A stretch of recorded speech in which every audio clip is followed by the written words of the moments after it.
Começando o mês aí com um viés negativo, né? Além de toda a preocupação com quantitative tightening, né? Que é a ferramenta de política monetária contracionista aplicada pelos bancos centrais, né? Para diminuir a quantidade de liquidez. Queria saber qual que é a sua avaliação dos mercados nesse início de mês.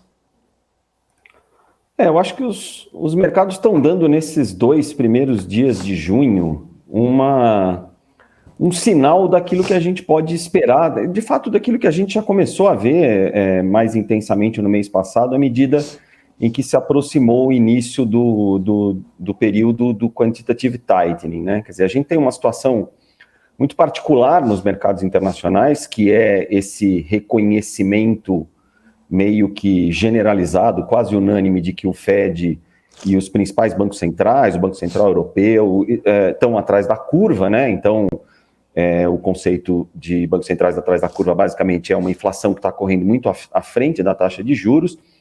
Esse cenário não é novo, mas ele se consolidou bem durante as últimas semanas. E tem um pouco a expectativa de que a inflação possa finalmente começar a dar alguns sinais de perda de fôlego, né? Quer dizer, nós estamos desde o início de 2021 na expectativa de que a transitoriedade da inflação sinalizada pelos principais bancos centrais internacionais se confirme. Ela não se confirmou, mas quanto mais alta ela vai, mais essa expectativa acaba se alimentando, né? Quer dizer, olha, a inflação em 12 meses bateu mais de 8 nos Estados Unidos, mais de 8 na Europa. É bem provável que ela tenha feito pico e que, ao ter feito pico, a gente começa a olhar para frente com um viés mais tranquilo do que a gente viu nos últimos períodos, né? Por enquanto, isso ainda não se confirmou. Eu estava acompanhando a discussão anterior de vocês, muito interessante, sobre o mercado de commodities, né? Isso passa muito pelo mercado de commodities, a questão de que os alimentos perderam um pouco de ímpeto nos últimos dias, mas continuam bastante pressionados e tem muita incerteza em razão da guerra na Ucrânia. O mesmo se aplica para o petróleo, né? O petróleo, esse nem perder muito ímpeto, perdeu. Então, assim, acho que ainda existe muita incerteza em relação ao que vai acontecer com a inflação, mas desde o ano passado, a gente sempre teve alguns momentos em que alimentou-se a expectativa de que a transitoriedade ia se confirmar. Até agora, ela não se confirmou, talvez agora se confirme. Então, acho que essa é muito a ideia. Só para concluir essa explanação inicial, quer dizer, aliado a isso, a gente começa a ter, finalmente, alguns sinais de uma economia mais fraca nos Estados Unidos, né? O PIB do primeiro trimestre já foi negativo e, evidentemente, a ideia de que a economia vá mostrando sinais mais recorrentes de fraqueza, ela também ajuda nesse sinal ou nessa crença de que a inflação vai perder ímpeto, né? No fundo, a gente tem algumas fases que o mercado torce para os indicadores de atividade virem fracos, né? Quando o problema é a inflação, quando o problema é a intensidade do aperto monetário, números mais fracos acabam sendo melhores do que números mais fortes. E nos últimos dias os números vieram efetivamente um pouco mais fortes, né? Você tem mais fracos, perdão. Você tem uma percepção de perda de capacidade de consumo em função da alta dos preços das commodities, da própria inflação acumulada. Então, assim, é um cenário bem embaralhado, né? Ele já tem sido, e eu acho que isso até interessante, né? Ontem foi um dia super ruim e hoje está sendo um dia super bom, né? E quando o mercado tem um dia super bom depois de um dia super ruim, normalmente é porque ele não sabe exatamente para onde ele vai, e me parece ser o que a gente tem agora. Tá? Uhum. José, Cabral aqui falando. Deixa eu contar uma história, em cima de uma história veio a pergunta. Está começando o desmame do Fed. Então, o Fed, a partir de hoje, vai deixar de comprar do mercado 47,5 bi, junho, julho, agosto, a partir de setembro, 90 bi. Na verdade, ele não vai deixar, ele vai deixar vencer, né? O que vencer, venceu. Se vencer, por exemplo, 50 bi, ele vai lá e compra 2,5 bi para manter os 47,5. A minha dúvida é, será que esse desmame, essa diminuição de dinheiro no sistema bancário, pela menor recompra de título, pode fazer o trabalho da taxa de juros e evitar que os Estados Unidos jogue a taxa de juros até 3, 3,5%? Então, quer dizer, a própria retirada do dinheiro do sistema econômico, no momento que ele não vai mais recomprar títulos, no caso vai deixar vencer e não vai recomprar, pode ajudar a fazer o trabalho do Fed?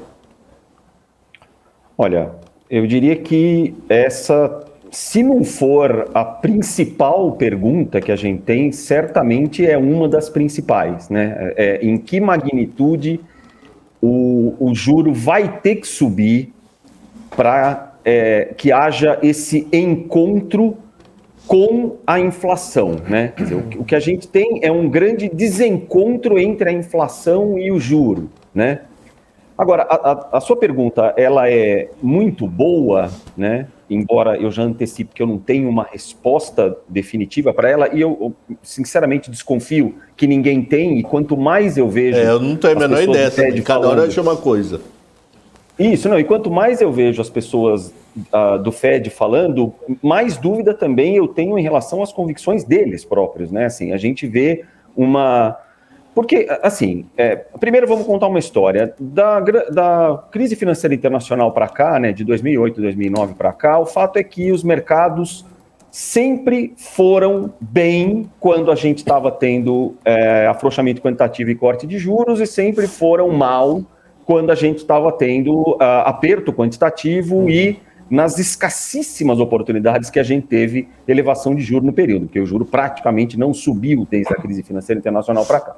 Mas a gente teve uma dinâmica lá atrás, né, 2011, 2012, 2013, de afrouxamento quantitativo e depois de reversão, né, os tais dos quantitative easing e tightening. Então, acho que esse é um primeiro ponto. Então, o mercado reagiu. Olhando retrospectivamente, o mercado reagiu assim. Quando você teve expansão, ele andou para frente. Quando ele teve contração, ele andou para trás. Quando o mercado andou para trás, normalmente isso coincidiu com momentos em que a economia estava começando a reagir à contração de oferta de liquidez, né? Um pouco por causa do juro e mais por causa do quantitative tightening. Então, o Fed foi lá e fez o quê? O que os analistas hoje em dia, e no passado também já, mas hoje em dia esse termo tem sido muito recorrente, fez o tal do pivô, né? Então ele chegou e falou, beleza, agora não preciso fazer mais nada. Então a grande discussão hoje é essa, né? Quer dizer, em que momento o Fed vai poder fazer o pivô, né? E a gente migra de uma cabeça de aperto monetário, né, futuro, vindouro, para uma cabeça de retomada de expansão monetária. Por que essa equação ficou mais complicada agora? Bom, ela ficou mais complicada por um motivo, e esse motivo todo mundo está cansado de saber qual é, que é a inflação, né? Quer dizer, no período entre a crise financeira internacional e o início da pandemia, a inflação nunca foi uma variável de restrição porque o Fed tinha que fazer. E eu estou falando mais especificamente do Fed, evidentemente que o Fed é o banco central mais importante, o dólar é a moeda de reserva de valor e os outros bancos centrais acabam seguindo o Fed. Mas isso também se aplica ao Banco Central Europeu, ao Banco do Japão. Mas vamos nos ater ao Fed, que ele é mais importante nesse sentido.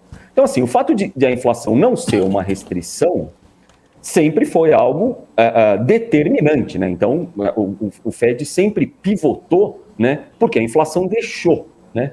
E a grande discussão agora é exatamente essa, se a inflação vai deixar ou não, né? Se ela não terá ido longe o suficiente para que esse pivô não venha tão rápido ou tão fácil quanto ele veio das outras vezes. Eu acho que essa é a questão central. A gente já tinha muito essa discussão entre 2019 e 2020, né, que ele fez um pivô em 2018, né, e depois em 2019 a economia começou a reagir, a inflação começou a dar algum sinal de vida, né, e a gente tinha toda a discussão do início da mudança de relação sino-americana. Indiscutivelmente a China, desde o início desse século, é o grande fator explicativo para a pressão deflacionária. Quer dizer, o que determina a pressão deflacionária nos últimos 20 anos? Né? Globalização e China. Né? E de 2018 para cá, essa equação começa a mudar um pouco, e isso começa a mudar mais com a pandemia. Né? Quer dizer, então, a dinâmica geopolítica, né? A dinâmica política global que determinou a pressão deflacionária constante até 2018, 2019, ela começou a mudar, né? E ela se intensificou depois da pandemia por causa da própria pandemia, do processo de reabertura e, mais recentemente, desse desalinhamento entre um Ocidente reabrindo e a China fazendo lockdown, né? Então, tem onde eu quero chegar, né? E, de novo, eu já tinha antecipado que eu não tenho uma visão muito conclusiva, mas existe uma dinâmica diferente hoje daquela que a gente se acostumou até 2018. Eu dizia isso, né? Até 2018 era bater em morto. Como a inflação nunca dava sinal de vida, o modelo é de meta de inflação, né? A variável de restrição é a inflação. Se a minha variável de restrição não me restringe, grosso modo eu faço o que eu quiser, né? No momento em que a minha variável de restrição me restringe, eu tenho que me render, né?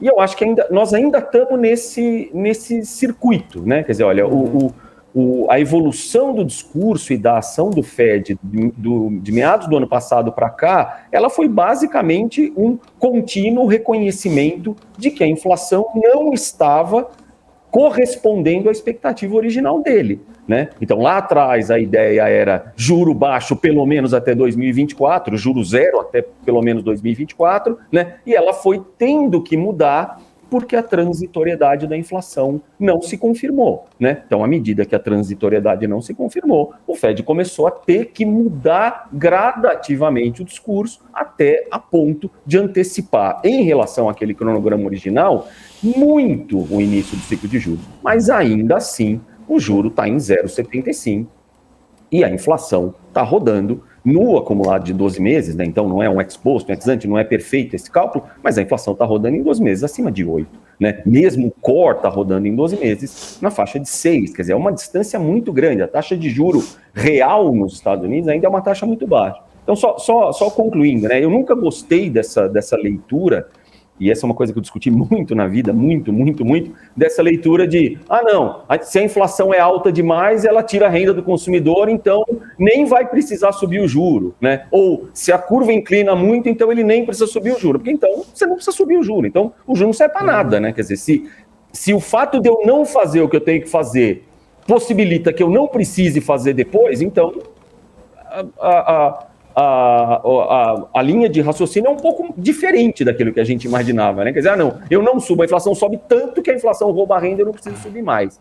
Acho que isso é um certo exagero, tá? Então, de novo, eu não tenho a conclusão em relação a isso, mas a minha leitura inicial, né? Eu acho que a gente pode sim ter um respiro, eu até estou acreditando nele, honestamente, muito porque por causa da queda recente do trigo, por causa da queda recente do cobre, né? Hoje está tudo andando para caramba, mas até ontem estava tudo acumulando perdas até de 2 dígitos, quedas 2 dígitos em relação a 30, 40 dias. Eu acho que isso pode se materializar numa diminuição de pressão inflacionária de curto prazo. Mas para esse encontro do juro com a inflação, né? Um juro a 0,75 ainda me parece pequeno demais, assim, né? Realmente pequeno demais, assim, ele parece bem longe da onde ele deveria ter que chegar e, portanto, essa insegurança em relação aos passos futuros do Fed, que tem sido a marca do comportamento dos mercados já desde o final do ano passado, a meu ver, acaba sendo o cenário mais provável para os próximos meses também. José, você falou várias coisas interessantes, a Langani aqui falando, mas eu vou me ater a uma delas, que é o ganho de produtividade em relação à China, que é o barateamento da produção mundial, que não gerou inflação, o mundo se acostumou com isso, diante de uma mão de obra farta, de uma migração do campo para a cidade, e isso está terminando na China, né? Está acabando esse processo. Será que, numa visão mais estrutural, de médio prazo, a gente vai conviver agora com um elevado custo de vida mais caro, lidar mais com pressões inflacionárias, até porque também esse conflito geopolítico, ele diminui o processo de globalização à medida que gera uma tensão agora no comércio internacional, principalmente em relação a energia ou alimentos. Como é que você está vendo isso?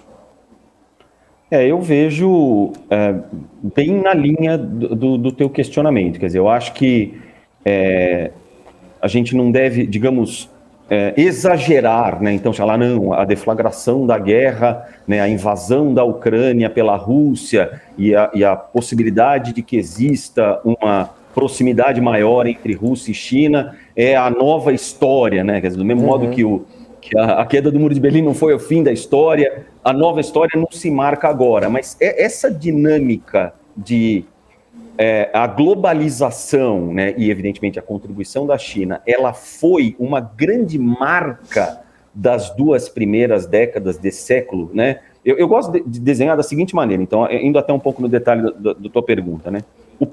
A primeira década desse século, até a grande crise financeira internacional, né, de 2008, 2009, foi um cenário em que a incorporação da China e o auge da globalização gerou ganho para todo mundo, né? Foi um cenário espetacular, né? Gerou externalidade positiva para todo mundo, você teve a valorização de preço de commodity, então os países emergentes enriqueceram, acumularam reserva, os países desenvolvidos tiveram pressão deflacionária decorrente da importação de produtos manufaturados. Então, assim, foi aquele balanço bom para todo mundo, né? Sim. Essa dinâmica do balanço bom para todo mundo, ela não é a mesma a partir de 2010, né? Se você olha claramente de 2010 para cá, muita gente começou a pagar um pouco a conta. Os emergentes pagaram a conta. O Brasil não cresceu nada nos últimos 10 anos, né? A Turquia abriu o bico, a Argentina abriu o bico de vez. Quer dizer, você tem vários outros países que já começaram a sofrer os efeitos.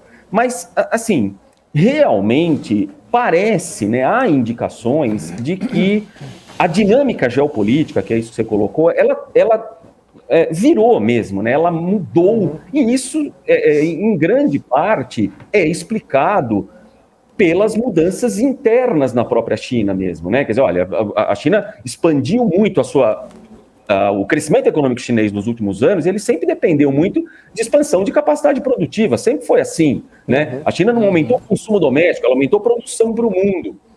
E, aparentemente, esses modelos é que começam a se esgotar. E aí, as reações, né, dos principais agentes a esses esgotamentos de modelo é que acabam levando a decisões, assim, escolhas populistas por parte das sociedades, num caso, ou a decisões protecionistas por parte de governos, em outro caso, e aí a isso tudo ainda se soma uma questão geopolítica de ordem militar mesmo, né, que é a questão da Rússia com a China, da qual decorre, e era isso que eu não gostaria de deixar de falar, toda uma agenda de sanções que também muda a dinâmica de globalização, né? Quer dizer, no momento em que ativos detidos por russos em dólares deixam de ter valor, né, a tal da weaponização do dólar, bom, isso tem uma implicação muito significativa em relação a todo mundo que detém ativos em dólar, né? Quer dizer, tá bom.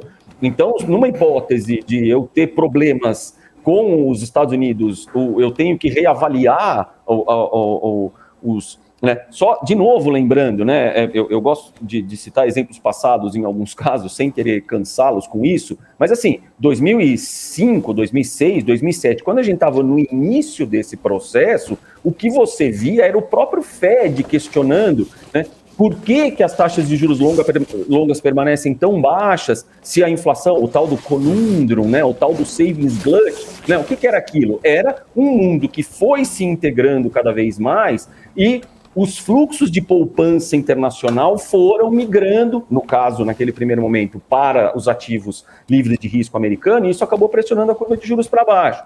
Com esse mundo menos globalizado, menos integrado, existe uma tendência aparente das poupanças circularem menos, né? Isso gera uma dinâmica também diferente nos fluxos internacionais de capitais. Então, assim, tem muita coisa de pano de fundo acontecendo, né, nesse debate de pressão inflacionária, deflacionária, nesse debate de escolhas de moedas de reserva, né, de movimentação de moedas de reserva, e são coisas, boa parte delas, inclusive recentes, né, algumas delas vêm já depois da invasão da Ucrânia pela Rússia, o que é algo que a gente ainda está muito digerindo, mas de fato, tudo isso parece estar complicando um pouco mais o quadro, né, assim, a ideia de que o auge do movimento foi na primeira década, a segunda década já foi um pouco mais acidentada, né? Ela foi culminar com, assim, Com a eleição do Trump, com um discurso mais hostil, com a adoção de medidas, e agora a gente tem fatores que estão colocando isso mais em questão ainda.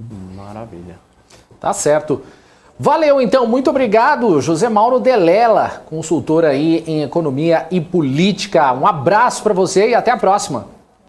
Tá legal. Eu que agradeço o convite e a conversa aqui com vocês. Estou à disposição. Tenham uma boa tarde todos aí. Boa tarde. Valeu, Um grande abraço.